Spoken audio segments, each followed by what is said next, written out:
नमस्कार प्यारे विद्यार्थियों, सभी को सुप्रभात।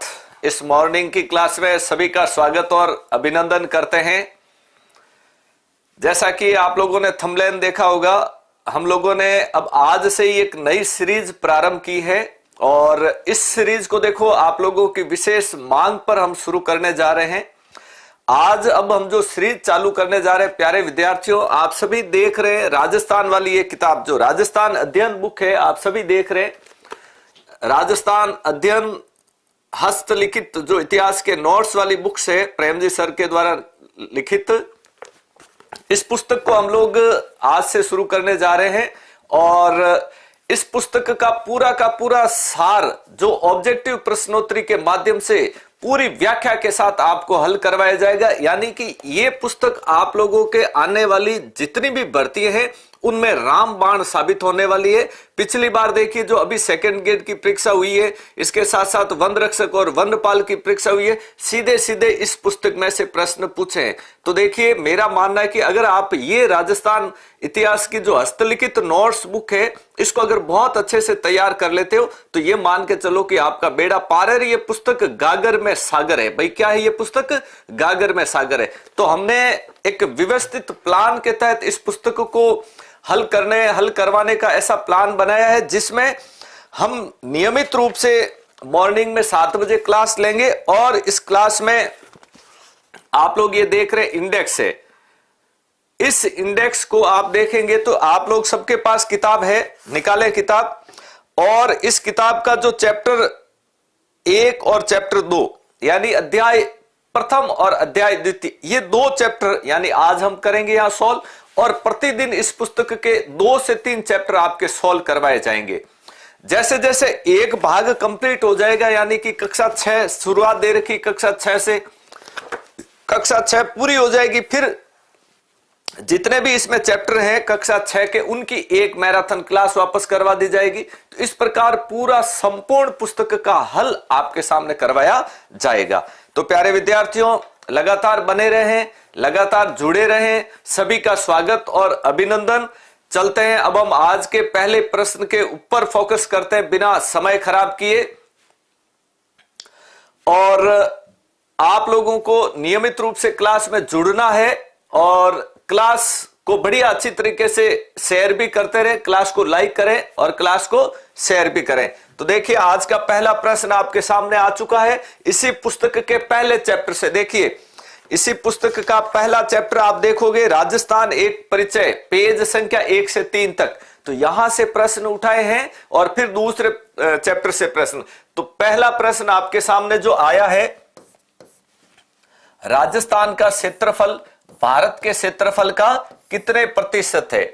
कई भर्ती परीक्षाओं में राजस्थान का क्षेत्रफल स्पष्ट रूप से पूछा है और इसके साथ साथ राजस्थान का क्षेत्रफल भारत के कुल क्षेत्रफल का कितने प्रतिशत है, यह भी पूछा गया है। तो आप बताइए, क्या 9.45% है, 10.41% है, 10.70 है या 9.20% है? अधिक से अधिक उत्तर आ जाना चाहिए। बिल्कुल, काफी विद्यार्थी सही उत्तर दे रहे हैं। भाई सभी को नमस्कार, गुड मॉर्निंग।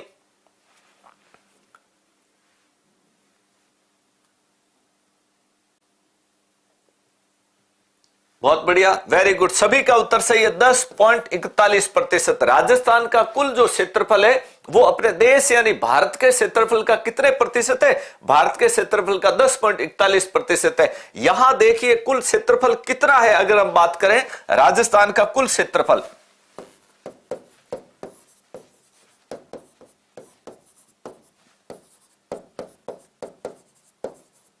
तब आपको अगर कुल क्षेत्रफल पूछे तब बताना है 3,42,239 वर्ग किलोमीटर। राजस्थान का कुल क्षेत्रफल 3,42,239 वर्ग किलोमीटर, और ये जो क्षेत्रफल है ये अपने संपूर्ण भारत के क्षेत्रफल का 10.41% है। अच्छा, अब आपको थोड़ा सा ध्यान रखना है, ये तो किलोमीटर में दे रखा है 3,42,239 वर्ग किलोमीटर। अगर आपसे वर्ग मील में पूछे तब राजस्थान का क्षेत्रफल क्या होगा, बताइए?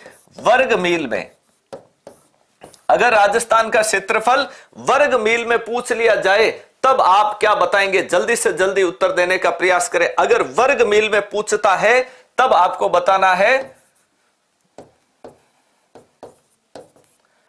1,32,139 वर्ग मील। अगर वर्ग मील में राजस्थान का क्षेत्रफल पूछा जाए तब आपको बताना 1,32,139 वर्ग मील, और क्षेत्रफल वर्ग किलोमीटर में पूछे तब बताना 3,42,239 वर्ग किलोमीटर। यह पहला प्रश्न आज का, जो बहुत ही अच्छा प्रश्न था, और अक्सर इस प्रकार राजस्थान का 10.41% भूभाग जो संपूर्ण देश का राजस्थान में है वे पूछा जाता। चलते हैं आगे अगले प्रश्न की तरफ।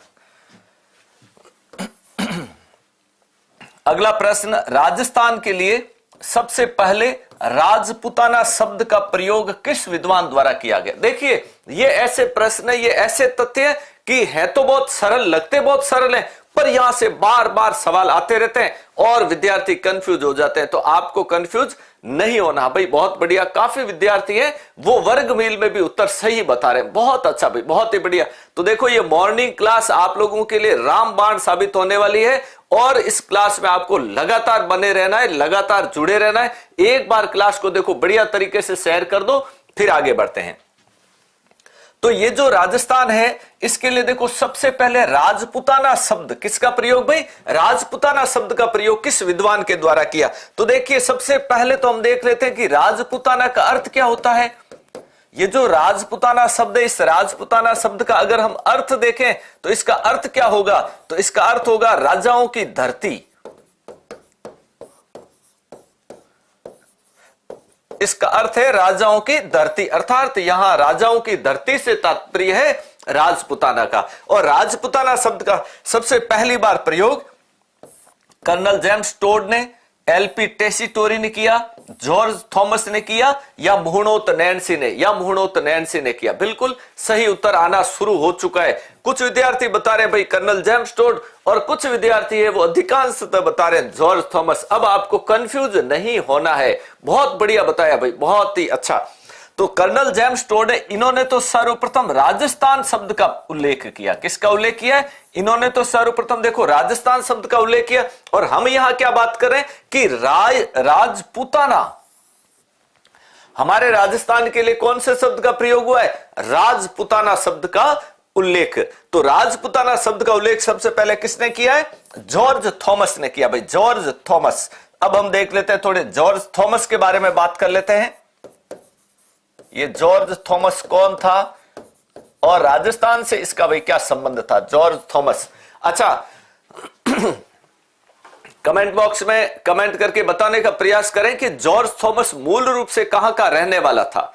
ये जॉर्ज थॉमस मूल रूप से कहां का रहने वाला था? जल्दी कमेंट बॉक्स में कमेंट करके बताएं। और जो भी नए विद्यार्थी, उन सबको मैं दोबारा बता देना चाहता हूं कि हम ये जो प्रातःकाल वाली या जो प्रश्नोत्तरी सॉल्व करवाने जा रहे हैं, ये हमारी राजस्थान अध्ययन, देखिए राजस्थान अध्ययन एनसीईआरटी सार संग्रह इतिहास हस्तलिखित नोट्स बुक्स में से हम लोग प्रश्न चैप्टर वाइज सॉल्व करवाएंगे। तो इसका ज्यादा से ज्यादा भरपूर आपको लाभ उठाना है। वेरी गुड, बहुत बढ़िया भाई, बहुत अच्छा उत्तर आ चुका, आयरलैंड। Very good.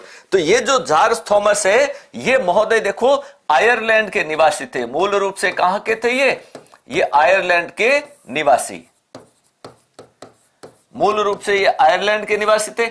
अच्छा भाई, आयरलैंड के निवासी थे, और यहां भारत में इनका क्या संबंध था? भारत में इनका क्या लेना देना? आयरलैंड कितना दूर, भारत यहां, राजस्थान, ये क्या माजरा था? तो देखो, ये सैनिक अधिकारी था। जॉर्ज थॉमस क्या था? ये एक सैनिक अधिकारी था। जॉर्ज थॉमस एक सैनिक अधिकारी था। अच्छा, सैनिक अधिकारी देखिए उस जमाने में ब्रिटिश सेना में हुआ करते थे, और ब्रिटिश सेना के साथ साथ कुछ भारतीय रियासतों ने क्या किया कि अपनी सैन्य व्यवस्था को अंग्रेजी सेना की प्रणाली के आधार पर ढाला भाई, क्योंकि उनको अधिकांशतः युद्ध किससे लड़ने थे? अधिकांशतः युद्ध अंग्रेजों से लड़ने थे, और यूरोपीय सैन्य प्रशिक्षण प्राप्त सेना ही किसको पराजित कर सकती थी? अंग्रेजी सेना को पराजित कर सकती थी। तो अंग्रेजों से लोहा लेना है तो उनको क्या करना पड़ेगा? किसी यूरोपीय अधिकारी की नियुक्ति करनी पड़ेगी। बहुत बढ़िया, सैन्य अधिकारी। तो ये सैन्य अधिकारी भारत में आया, और अंग्रेजी सेना में नहीं, ये दौलतराव सिंधिया किसकी सेना में भाई नियुक्त हुआ? अर्थात दौलतराव, ग्वालियर का शासक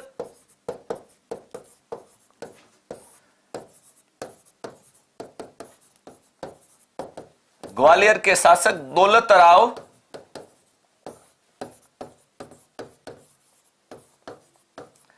दौलतराव सिंधिया की सेना में यह क्या नियुक्त हो गया था? सैनिक अधिकारी नियुक्त हो गया था। नहीं भाई, इसकी मृत्यु बीकानेर में नहीं हुई थी। बीकानेर में तो एलपी तेसितोरी है, ठीक है ना, इसकी मृत्यु यहां नहीं हुई थी। ठीक अब यहां एक बहुत बढ़िया प्रश्न आता है कि इसको देखो, इसको सबसे बड़ा तो यह था कि ये अधिकारी सैनिक अधिकारी था, परंतु इसको पर्यटन का बड़ा, इधर से उधर जाने का, घूमने का बड़ा शौक था। तो इसी ने सबसे पहले देखो, इसी ने यहां जो हम प्रश्न क्या पढ़ रहे हैं कि भाई राजस्थान के लिए राजपुताना, इसी ने सबसे पहले हमारे राजस्थान के लिए राजपुताना शब्द का प्रयोग किया। तो यहां देखिए, इसने कहा कि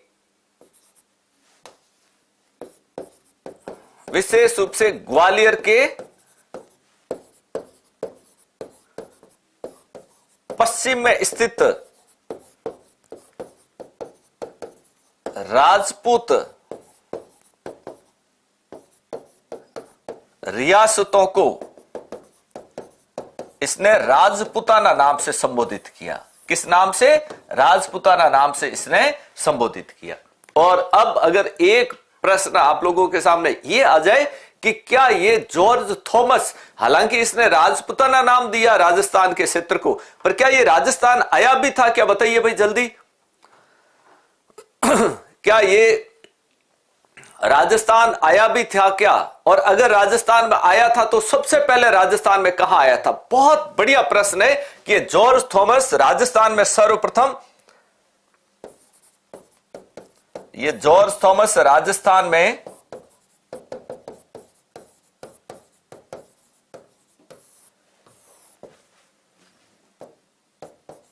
1798 ईस्वी में, देखो राजस्थान में सर्वप्रथम 1798 ईस्वी में शेखावाटी में आता है। कौन से क्षेत्र में आता है ये सर्वप्रथम शेखावाटी क्षेत्र में इसका पदार्पण हुआ। देखो सर्वप्रथम कहां आया? शेखावाटी क्षेत्र में आया। कब आया? 1798 में।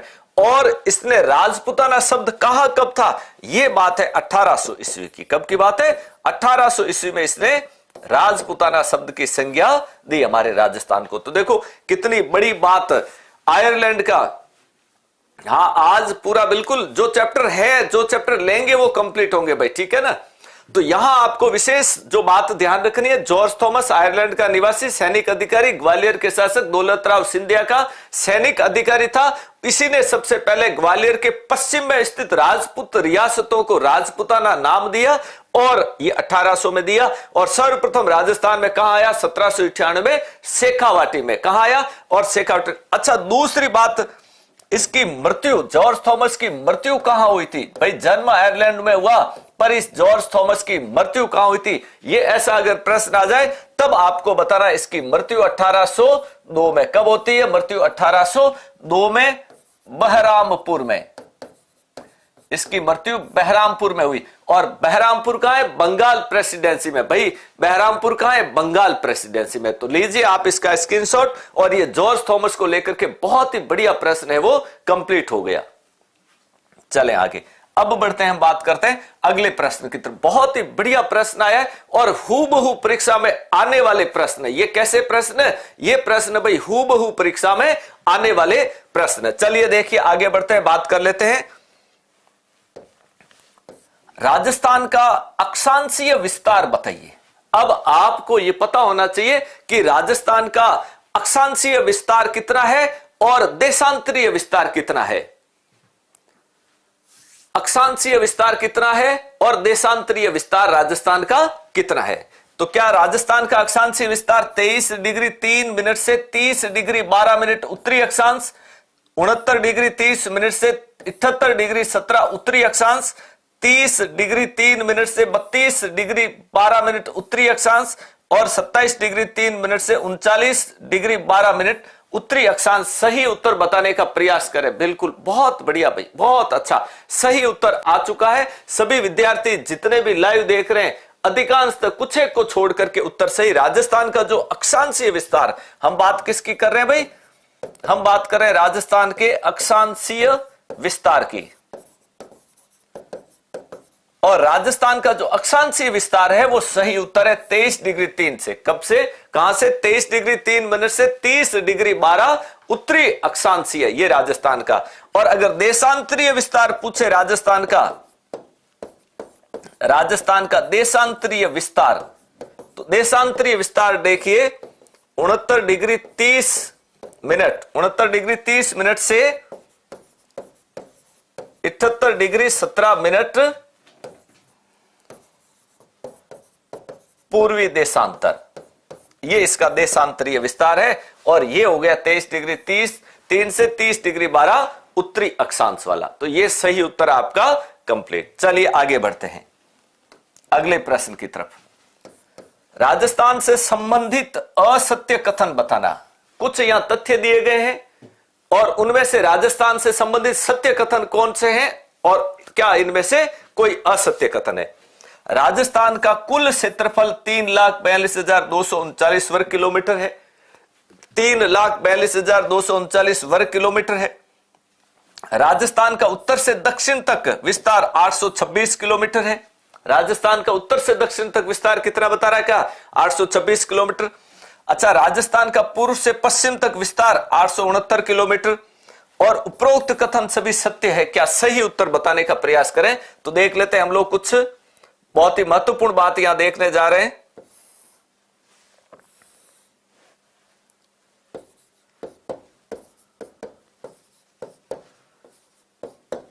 अच्छा, यहां बात की गई है कि राजस्थान का उत्तर से दक्षिण विस्तार 826 किलोमीटर। क्या उत्तर से दक्षिण विस्तार 826 किलोमीटर है? और पूर्व से पश्चिम क्या 869 किलोमीटर है?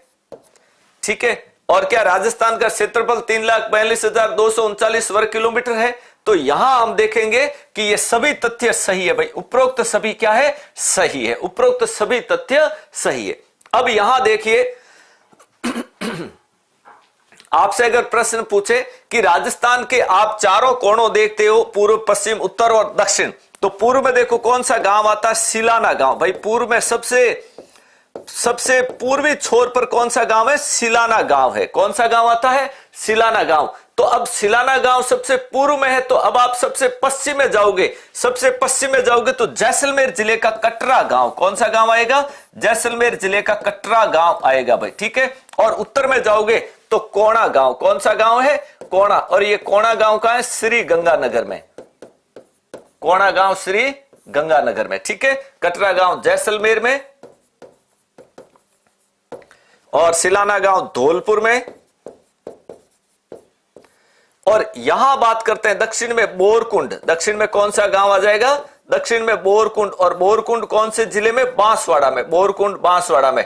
और यही बांसवाड़ा देखिए जहां से कर्क रेखा गुजरती है। अगर कर्क रेखा के बारे में प्रश्न आ जाए, हाँ बिल्कुल, शिक्षण विधियों की क्लास भी जल्द लगने वाली है। शिक्षण विधियों की भी पूरी की पूरी किताब, जो नई किताब आई है अभी वर्तमान में संकल्प प्रेम सिंह जी सर के द्वारा शिक्षण विधियों की, उसको भी पूरा आपको सॉल्व करवाया जाएगा। बस आप जल्दी से जल्दी उस किताब को खरीदें, उस किताब को देखें। बहुत बढ़िया तरीके से तैयार की गई है और वो इस तरह से लिखी गई है कि एक ही बार पढ़ते ही आपको संपूर्ण शिक्षण विधियां समझ में आ जाएगी। तो पहले आप पढ़ लो और फिर क्लास में यहां सॉल्व करवाई जाएगी, तो दोहरा आपका लाभ होगा।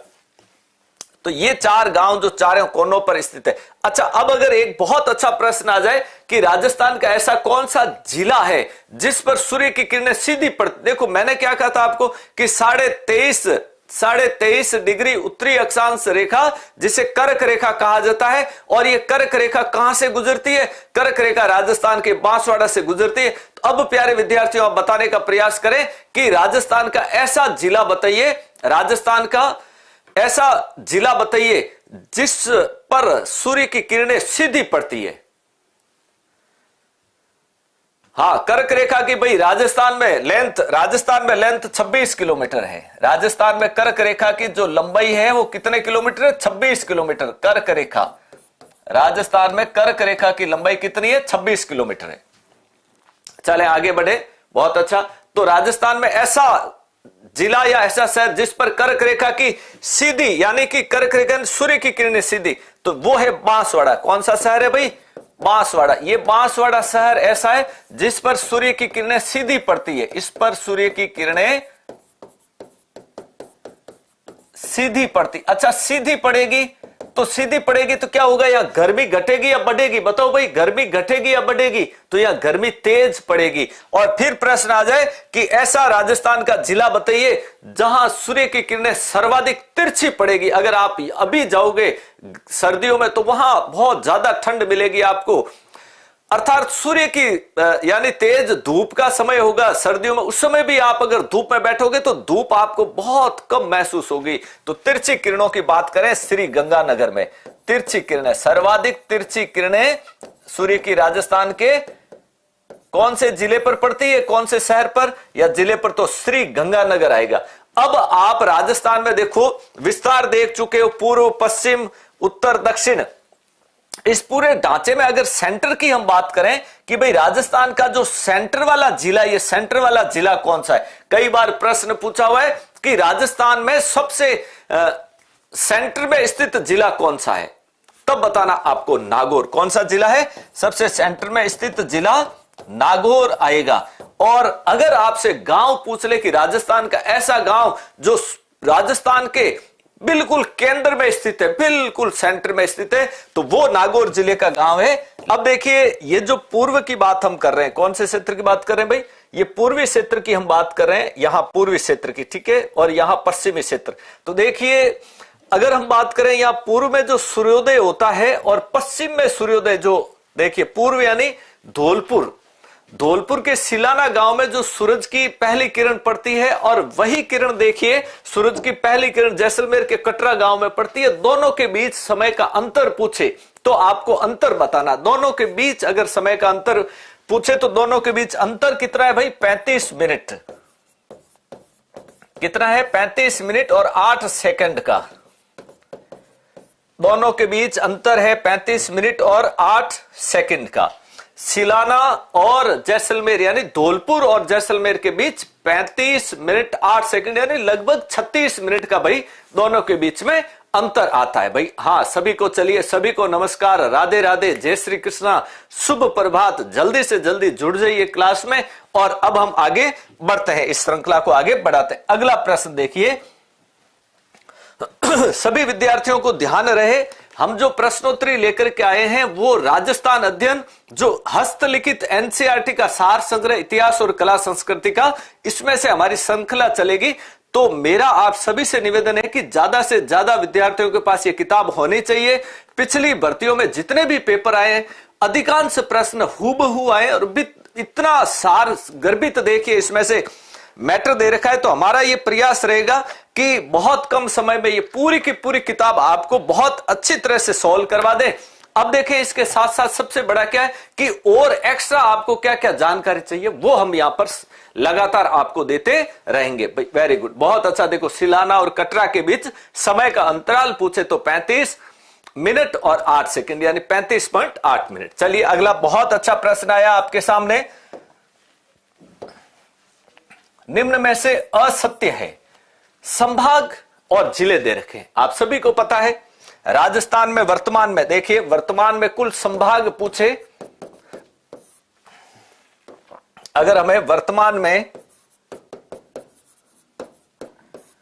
राजस्थान में वर्तमान में कुल संभाग पूछे तब आपको संख्या कितनी बतानी है, 7। तो यहां कुछ संभाग दिए हुए और संभाग के साथ साथ उनके जिले दिए। अच्छा जयपुर संभाग, जयपुर संभाग में कौन कौन से जिले हैं, जयपुर, दौसा, सीकर, अलवर, झुंझुनू। कोटा संभाग में देखो कोटा, बूंदी, बारां, झालावाड़। उदयपुर संभाग में राजसमंद, चित्तौड़, बांसवाड़ा, सिरोही। भरतपुर संभाग में भरतपुर, करौली, धौलपुर और सवाई माधोपुर। अब आप बताने का प्रयास करें, जल्दी से जल्दी बताएं कि इनमें से असत्य कौन सा है, इनमें से असत्य कौन सा, जल्दी से जल्दी बताने का प्रयास करें कि इसमें से असत्य जोड़ा कौन सा है।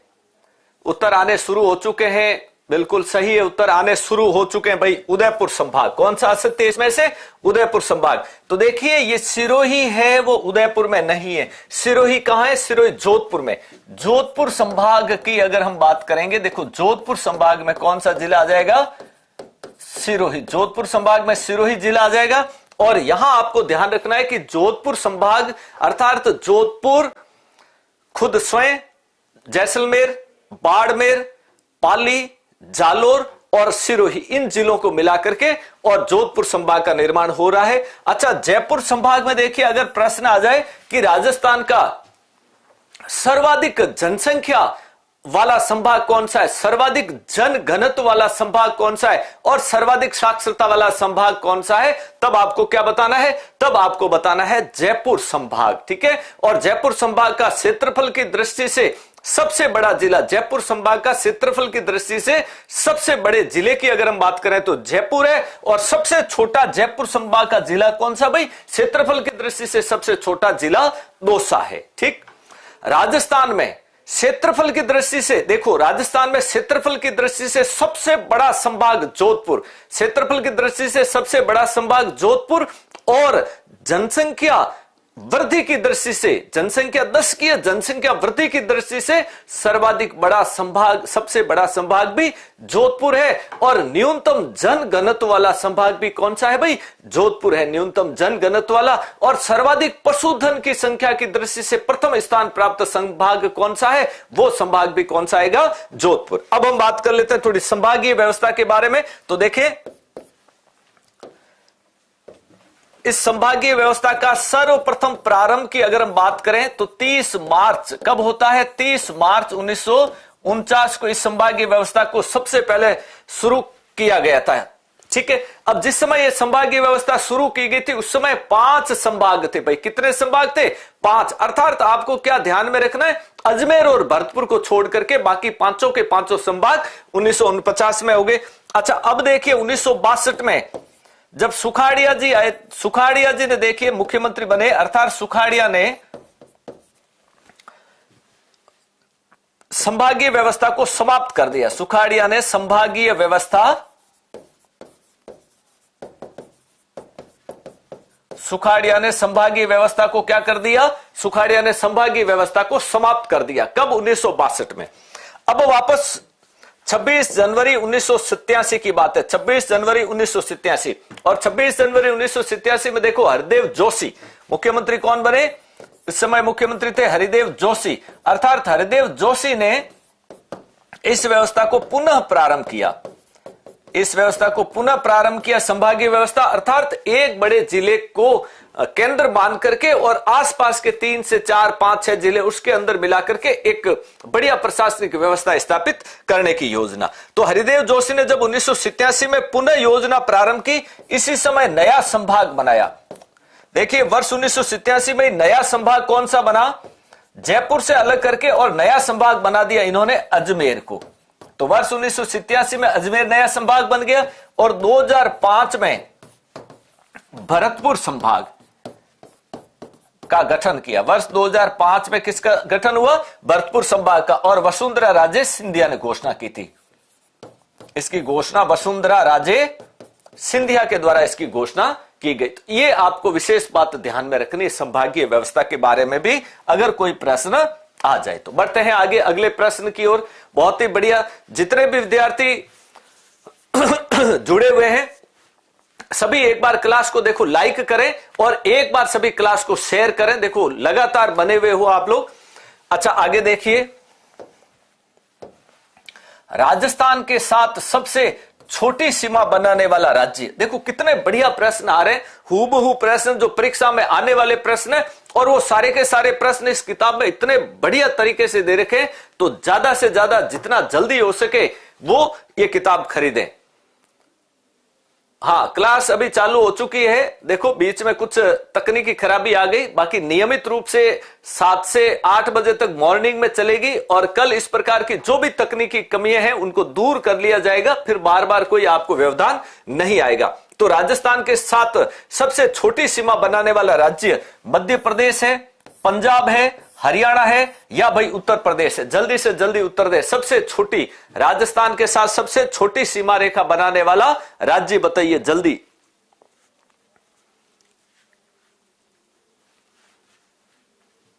बताएं भाई जल्दी, उत्तर आने शुरू हो चुके हैं।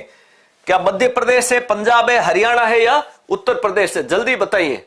हाँ, क्लास भाई डेली होगी नियमित रूप से, जो शाम का हमारा समय था रात्रि 9 बजे वाला वो चेंज करके और हमने सुबह का रख दिया है। सायकाल में देखो आपकी जो क्लासें आ रही है वो क्लासें आ रही है एसएससी जीडी को लेकर के, बहुत बढ़िया क्लास हैं। उन क्लासों को भी आप ज्यादा से ज्यादा अटेंड करने का प्रयास करें।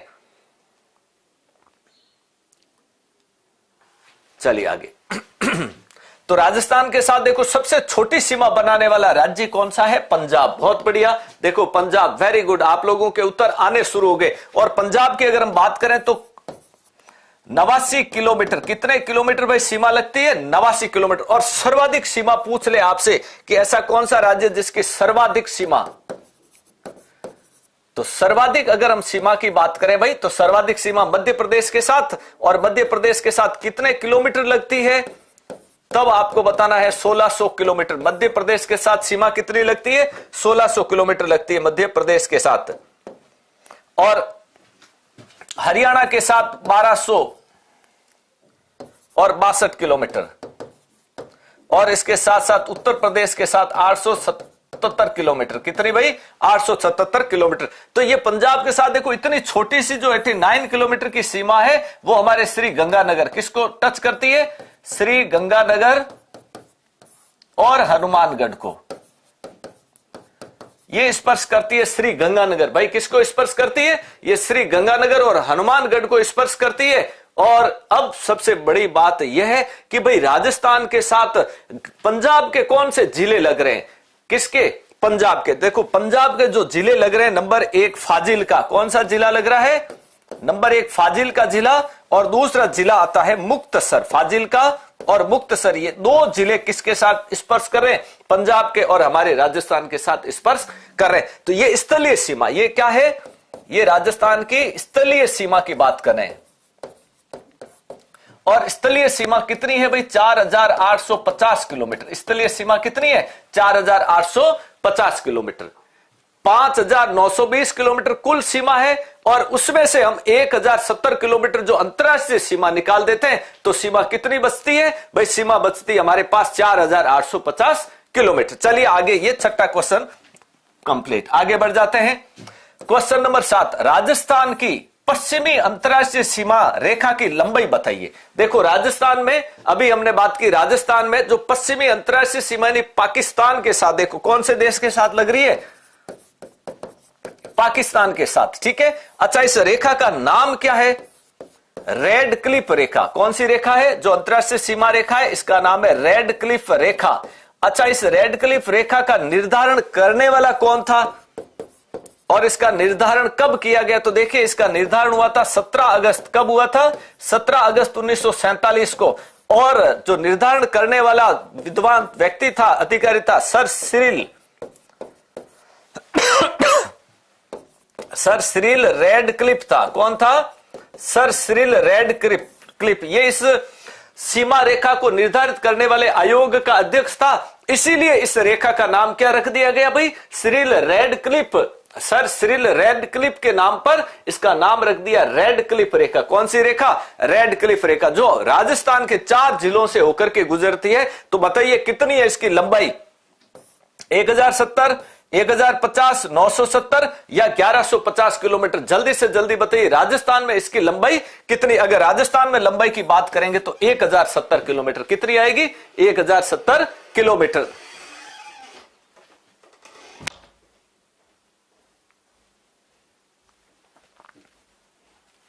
चलिए आगे बढ़ते हैं। यह बात हो गई आपकी राजस्थान की अंतरराष्ट्रीय सीमा की लंबाई कितनी? 1070 किलोमीटर। 1070 किलोमीटर जो लंबाई है वो हमें कौन कौन से जिलों में मिलती है? तो देखिए श्री गंगानगर,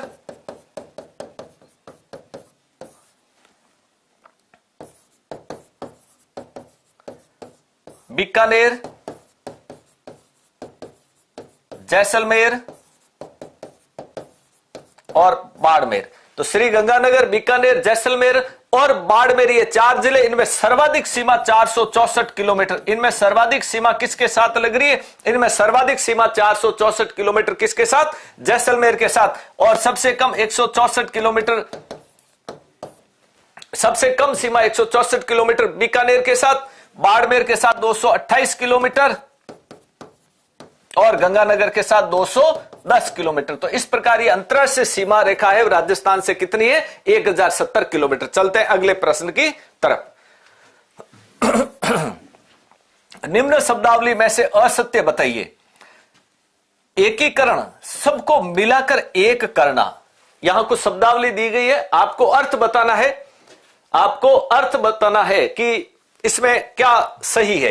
एकीकरण यानी सबको मिलाकर एक करना, ठीक। संभाग अर्थात सुचारू प्रशासन हेतु बनाया गया कुछ जिलों का समूह, कुछ जिलों का समूह संभाग कहलाता है। और केंद्र शासित प्रदेश, भारत के कुछ ऐसे क्षेत्र जहां केंद्र सरकार द्वारा शासन किया जाता है। और उपरोक्त सभी, क्या ये सभी सही है? बिल्कुल ये सभी सही है। तो देखें, राजस्थान में केंद्र शासित प्रदेश अंग्रेजों के जमाने में अजमेर मेरवाड़ा, ये केंद्र शासित प्रदेश था राजस्थान में।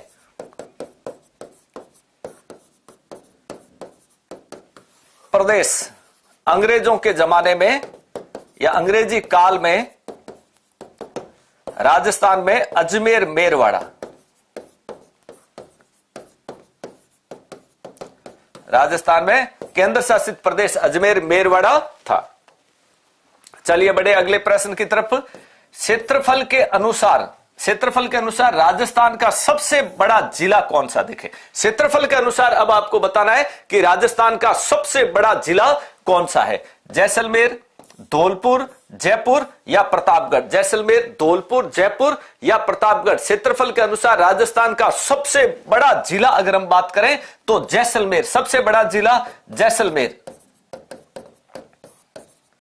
सबसे बड़ा जिला जैसलमेर। और अगर बात की जाए सबसे छोटा जिला धौलपुर, सबसे छोटा जिला कौन सा है? सबसे छोटा जिला धौलपुर। लगभग देखिए जैसलमेर 11%, 11 से 12% संपूर्ण राजस्थान के क्षेत्रफल का 11 से 12% क्या आ रहा है? जैसलमेर आ रहा है। जबकि धौलपुर तो कहते हैं कि 1% से भी कम है। धौलपुर क्या है? 1% से भी कम है यहां का क्षेत्रफल।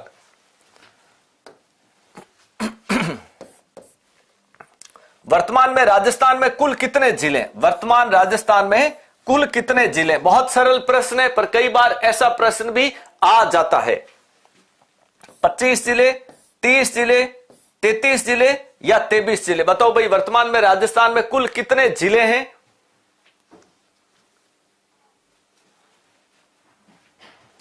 तो राजस्थान में कुल 33 जिले। कितने जिले हैं? राजस्थान में कुल 33 जिले। यहां थोड़ा सा आपको ध्यान रखना है कि जिस समय राजस्थान का एकीकरण पूर्ण हुआ था उस समय राजस्थान में 26 जिले, एकीकरण पूर्ण हुए उस समय कितने जिले थे? 26 जिले। और 26वां जिला कौन सा बनाया गया था उस समय? अजमेर को। देखो 26वां जिला किससे बनाया गया था? अजमेर को। तो 33वां जिला किससे बनाया गया था? 33वां जिला बनाया गया था प्रतापगढ़ को। 33वां जिला बनाया गया प्रतापगढ़ को, ठीक है। अगला प्रश्न, निम्न में से कौन सा जिला जोधपुर संभाग में नहीं है? निम्न में से ऐसा कौन सा जिला है जो जोधपुर संभाग में नहीं है? बाड़मेर, धौलपुर, जयपुर या प्रतापगढ़? बताओ भाई, जल्दी बताओ, ऐसा कौन सा?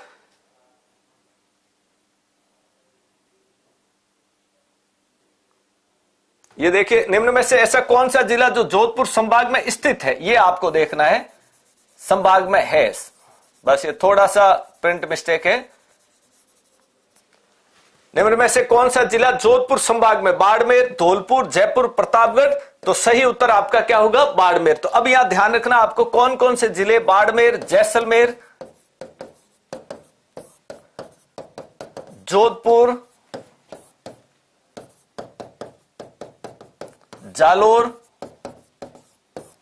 पाली और सिरोही। जालोर, पाली और सिरोही, ये सारे के सारे जिले किस में आएंगे? ये जोधपुर संभाग में आएंगे। बढ़े आगे, वर्तमान में राजस्थान में कुल कितने जिले हैं? ये प्रश्न दोबारा आ चुका है।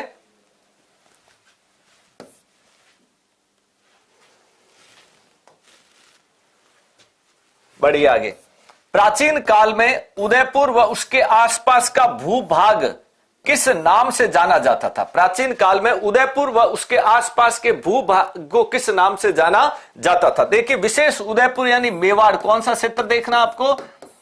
मेवाड़, अर्थात जांगल, मत्स्य, सूरसेन या शिवी? जल्दी बताइए उत्तर। तो हम यह बात कर लेते हैं, सही उत्तर हमारा होगा शिवी। कौन सा होगा? शिवी, अर्थात मेदपाट। किस नाम से जाना जाता था? मेदपाट। और राजधानी इसकी मध्यमिका, जिसको बाद में नगरी के नाम से जाना गया, और कालांतर में यही क्या कहलाया? यही क्षेत्र चित्तौड़ के नाम से, यानी इसी को चित्तौड़ के नाम से जाना गया। देखिए, ये जो शिवी, यहां जो शिवी राज्य स्थापित किया था, ये सिकंदर के आक्रमण से प्रभावित होकर के और यहां आकर के और राज्य की स्थापना की गई थी। जांगल, बीकानेर क्षेत्र को जांगल कहा जाता है। देखिए, बीकानेर, चूरू, ये इलाका जांगल के नाम से जाना जाता है। मत्स्य, जयपुर, अलवर और भरतपुर का जो क्षेत्र है उसे मत्स्य, और इसकी राजधानी विराटनगर क्या कहलाती थी? विराटनगर। सूरसेन, जो मथुरा के आसपास वाला इलाका अर्थात भरतपुर और अलवर वाला क्षेत्र है, वो राजस्थान में सूरसेन के नाम से जाना जाता था। बहुत ही अच्छी पुस्तकों का संग्रह आपके सामने आया है, और अगर आपको आने वाली परीक्षाओं में शानदार सफलता अर्जित करनी है तो संकल्प क्लासेज की राजस्थान जिला दर्शन अवश्य पढ़ें। 33 जिलों का बहुत ही सार गर्भित हल इसमें बता रखा है, और इसके साथ साथ 3300 व्याख्या सहित प्रश्न है। तो देखिए, रामबाण पुस्तक आप लोगों के लिए। राजस्थान अध्ययन एनसीईआरटी सार संग्रह जो हम अभी यहां करवा रहे, ये पुस्तक आपके सामने है। ज्यादा से ज्यादा विद्यार्थियों के पास ये पुस्तक होनी चाहिए। हाल ही में जारी हुई शिक्षण विधियां, हाल ही में जारी हुए शिक्षण विधियां, शैक्षिक परिदृश्य रीट 2009 और 11, बहुत ही शानदार किताब है। और शिक्षक बनने के लिए तो एक तरह से देख लो कि गागर में सागर है ये। राजस्थान भूगोल बहुत बेहतरीन पुस्तक लिखी गई है। हिंदी व्याकरण को पढ़ें और हिंदी की आने वाली कमजोरी को दूर करें। तो इस प्रकार संकल्प की जो पुस्तकें हैं वो राजस्थान के प्रत्येक बुक स्टोर पर उपलब्ध है, और ज्यादा से ज्यादा जल्दी से जल्दी इन बुक्स को खरीदें और पढ़ करके और अपने सिलेक्शन को सुनिश्चित करें। बढ़िए आगे। प्राचीन काल में भरतपुर व अलवर में रहने वाले योद्धा जो अपनी विजयों के लिए प्रसिद्ध थे क्या कहलाते थे? देखो, प्राचीन काल में भरतपुर व अलवर क्षेत्र में रहने वाले योद्धा वो अपनी विजयों के लिए प्रसिद्ध थे, क्या कहलाते थे? क्या योद्धे कहलाते थे, अर्जुनायन कहलाते थे, मालव कहलाते थे, या कुषाण? मालव कहलाते थे या कुषाण कहलाते थे? देखो, कुषाण की अगर हम बात करेंगे तो विम कडफिसेस, एक शासक आता है विम कडफिसेस, जिसने इस राजवंश की स्थापना की। और फिर इसी में एक शासक आता है इसकी स्थापना करने वाला कुजुल कडफिसेस था।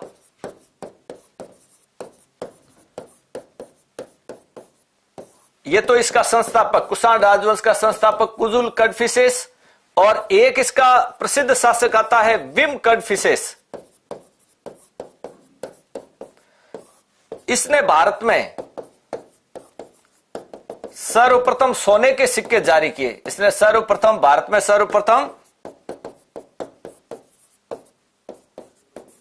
सोने के सिक्के जारी किए। सबसे पहले सोने के सिक्के भारत में जारी किए। सर्वाधिक सोने के सिक्के अगर आ जाए तब आपको बताना है गुप्त काल। क्या बताना है? गुप्त काल। और यहां एक बहुत बढ़िया बात कि कुषाण राजवंश का प्रतापी शासक अगर पूछा जाए, कुषाण राजवंश का प्रतापी शासक, तो प्रतापी शासक की अगर हम बात करेंगे तो कनिष्क। कौन आएगा? कनिष्क आएगा। और प्राचीन काल में जो भरतपुर और अलवर क्षेत्र की अगर बात करते हैं, ऐसी जाति जो अपनी विजयों के लिए प्रसिद्ध है, वो कौन सी जाति है? अर्जुनायन जाति। कौन सी जाति? वो जाति आएगी अर्जुनायन जाति। चलिए आगे बढ़े अगले प्रश्न की तरफ। वृत्त संहिता नामक ग्रंथ में किस जनपद के पतन का उल्लेख मिलता है? देखिए, वृत्त संहिता नामक ग्रंथ में किस जनपद के पतन का उल्लेख मिलता है? बताएं उत्तर, जल्दी से जल्दी उत्तर बताएं।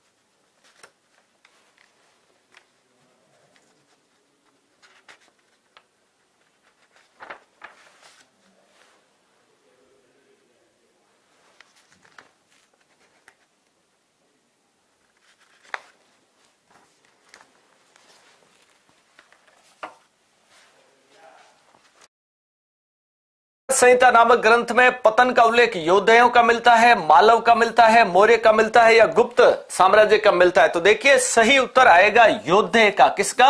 अब हम बात कर लेते हैं ये योद्धे कहां पाए जाते थे? राजस्थान में। तो देखिए राजस्थान में विशेष रूप से इनका साम्राज्य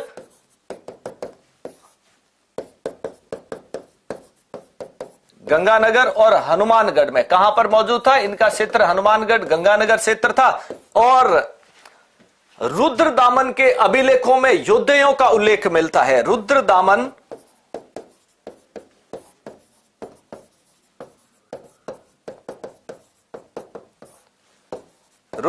के अभिलेख में योद्धयों का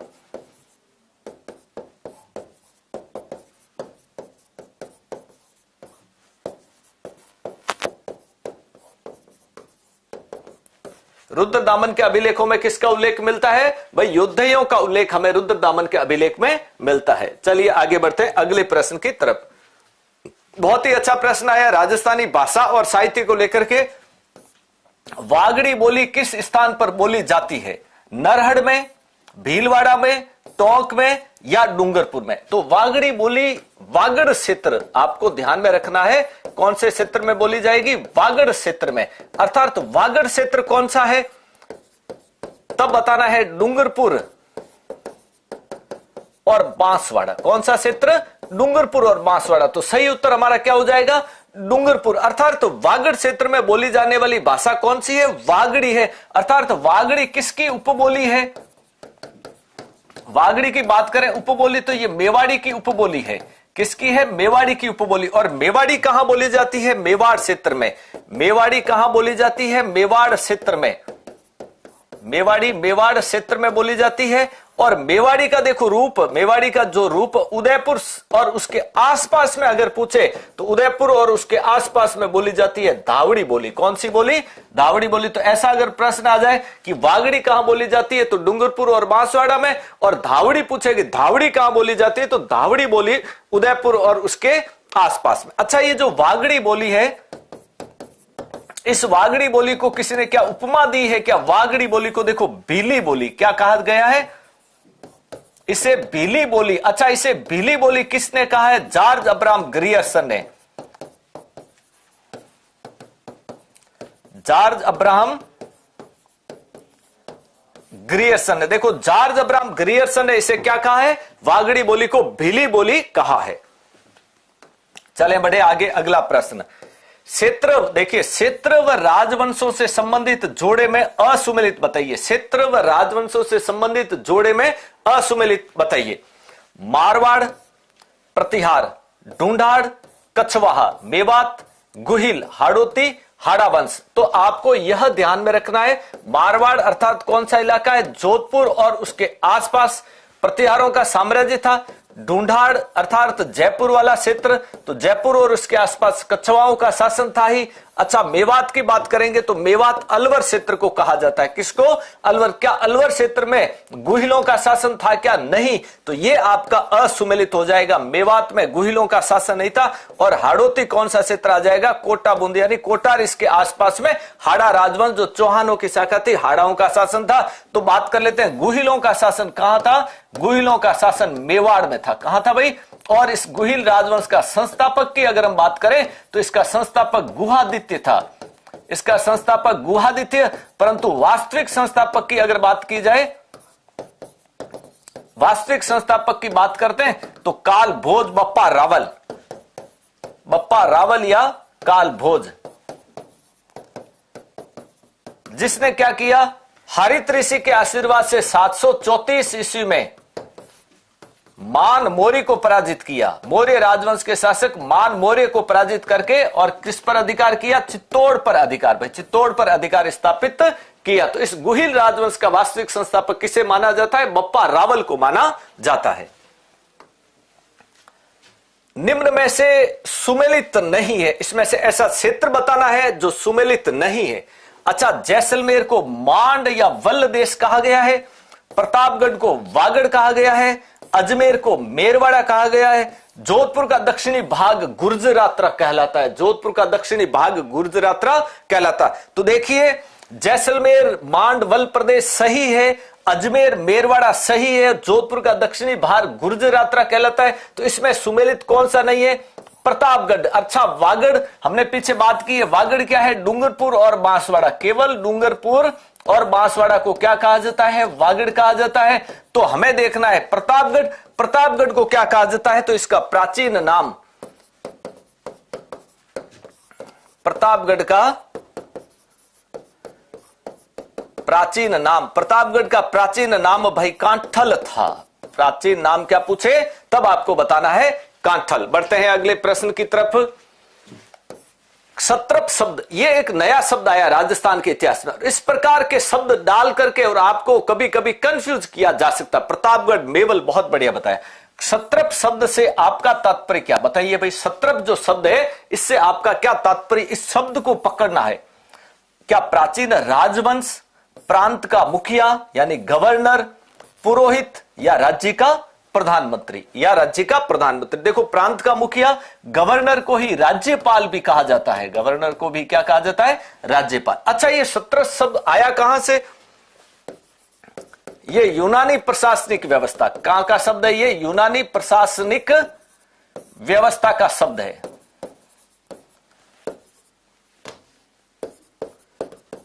अच्छा, यूनानी प्रशासनिक व्यवस्था की बात अगर करेंगे तो सबसे पहले हमारे सामने सिकंदर आएगा। अर्थात सिकंदर ने भारत पर आक्रमण किया। अच्छा, कब किया? 326 ईसा पूर्व में किया और भारत के कुछ भाग को जीता, कुछ क्षेत्र को जीता और यहां अपने अधिकारी नियुक्त कर दिए। यहां क्या कर दिए? अपने अधिकारी, अर्थात अपना गवर्नर, अधिकारी यानी अपना गवर्नर यानी अपना आदमी यहां नियुक्त कर दिया, प्रांतपति नियुक्त कर दिया, जिसे क्या कहा जाता है? क्षत्रप कहा जाता है भाई। जिसे क्या कहा जाता है?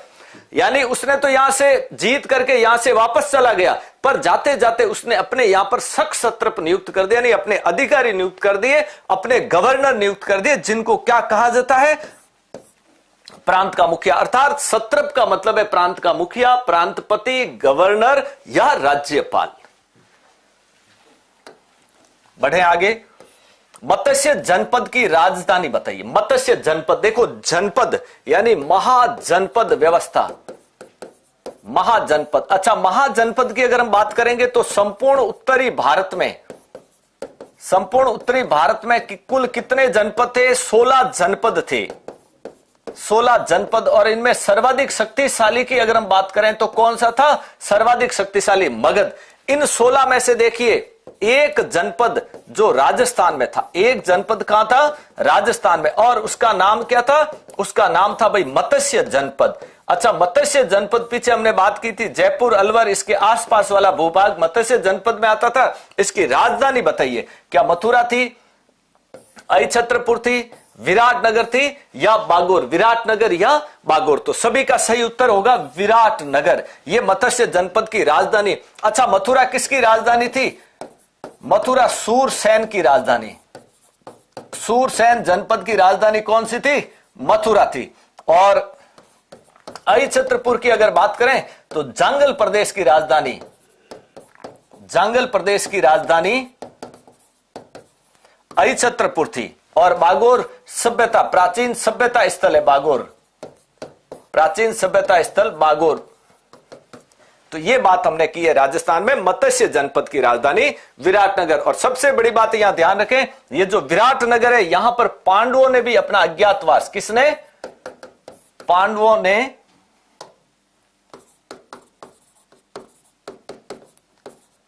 अपना अज्ञातवास गुजारा। यहां पांडवों ने अपना क्या गुजारा है? पांडवों ने अपना अज्ञातवास गुजारा। कहां पर? विराटनगर में। चलिए आगे बढ़ते हैं। कोटा बूंदी वाला क्षेत्र क्या कहलाता था? प्राचीन काल में देखो राजस्थान, पूरे राजस्थान के अलग अलग नाम है, ठीक है? मेवाड़, वागड़, मारवाड़, मरु प्रदेश, राठ, जांगल, अहिछत्रपुर, थली, सूरसेन। तो कोटा बूंदी वाला क्षेत्र किस नाम से जाना जाता था? हाड़ौती, जांगल, मरु या मेवात? तो सही उत्तर हाड़ौती। कौन सा? हाड़ौती। अच्छा, कोटा बूंदी झालावाड़, कौन सा हाड़ौती में आ जाएगा भाई? कोटा बूंदी और झालावाड़, इसको हाड़ौती के नाम से जाना जाता था। जांगल प्रदेश बीकानेर और उसके आसपास वाला भूभाग, बीकानेर और उसके आसपास वाला भूभाग, मरु प्रदेश मारवाड़ क्षेत्र, जोधपुर और उसके आसपास वाला मेवात अलवर क्षेत्र, और मेवात कौन सा आएगा? अलवर क्षेत्र। बढ़ते हैं अगले प्रश्न की तरफ। बहुत अच्छा प्रश्न आया, कछवाहा राजवंश किस जनपद में था? बताइए, कछवाहा राजवंश अपने कौन से जनपद में था? जो प्राचीन जनपद थे, क्या मेवात में था, ढूंढाड़ में था, योद्धे में था, या मालव में? इसमें से आपको उत्तर बताना है। कछवा, तो कछवा की बात करें सीधी सी, तो कछवा देखो जयपुर और उसके आसपास में। कहां पर भाई? जयपुर और उसके आसपास में। तो क्या उत्तर आ जाएगा? ढूंढाड़ उत्तर आ जाएगा। और कछवा राजवंश का संस्थापक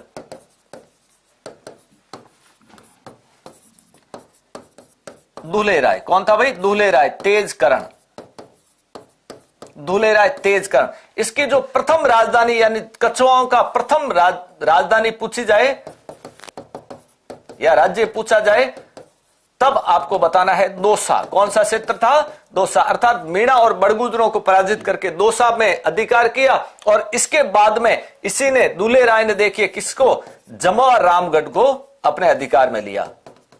जमवा रामगढ़ यानी मीणाओं को पराजित किया। और यहां जमवा रामगढ़ का प्राचीन नाम मांच प्रदेश, जमवा रामगढ़ का प्राचीन नाम क्या था? मांच प्रदेश। ठीक है। और आगे चल करके इसी राजवंश के कोकिल देव ने, इसी राजवंश के कोकिल देव ने आमेर को किसको राजधानी बनाया? कोकिल देव ने आमेर को अपनी,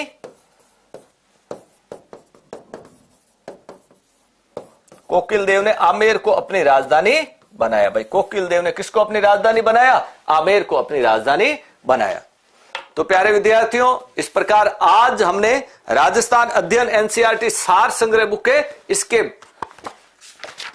इस पुस्तक के पहले जो 2 अध्याय कक्षा 6 के, कौन सी लिस्ट में देखें, कक्षा 6 के पहले 2 अध्याय, राजस्थान एक परिचय और राजस्थान का इतिहास, ये हमने भाई आज कंप्लीट किया है। अब कल जो मॉर्निंग में सुबह 7 बजे की क्लास होगी, उसमें आपको ध्यान रखना है 2 चैप्टर कल पढ़ेंगे, इतिहास को जानने के स्रोत और राजस्थान में प्राचीन सभ्यता स्थल। बहुत महत्वपूर्ण है। देखो, इतिहास को जानने के स्रोत और राजस्थान के सभ्यता, प्राचीन सभ्यता स्थल, तो दोनों चैप्टर बहुत अच्छी तरह से करने का हम प्रयास करेंगे।